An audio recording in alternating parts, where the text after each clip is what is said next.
اللہ کی رسی کو مضبوطی کے ساتھ مل جل کر تھام لو، اس سے چمٹ جاؤ، تفرقے میں نہ پڑو۔ یہ قرآن ہے جو جوڑے گا۔ بہت ہی عمدہ الفاظ میں علامہ اقبال نے کہا ہے، ماں ہما خاکو دلے آگاہ اوست، از یک آئینی مسلمان زندہ است۔ دونوں اشعار سن لیجئے۔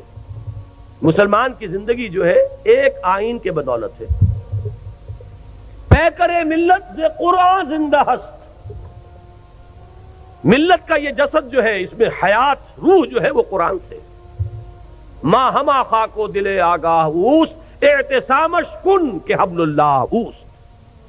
ہم تو خاک کے مانندے جیسے جسد خاکی ہے، اس میں روح ہے جو حیات کا ذریعہ ہے، تو در حقیقت ماں ہما خاکو دل آگاہ اوست، اعتصامش کن، جسد ملی کے اندر وہی مقام جو ہے قرآن کا ہے، مضبوطی سے تھامو حبل اللہ۔ یہی ابھی گزشتہ بدھ کو جو میرا مضمون چھپا تھا، جو الہدا ہی کے سلسلے کی اقساط آ رہی ہیں جنگ میں، شاید نظر سے گزری ہو، وہ اسی موضوع پر تھی، واعتصموا بحبل اللہ جميعا ولا تفرقوا۔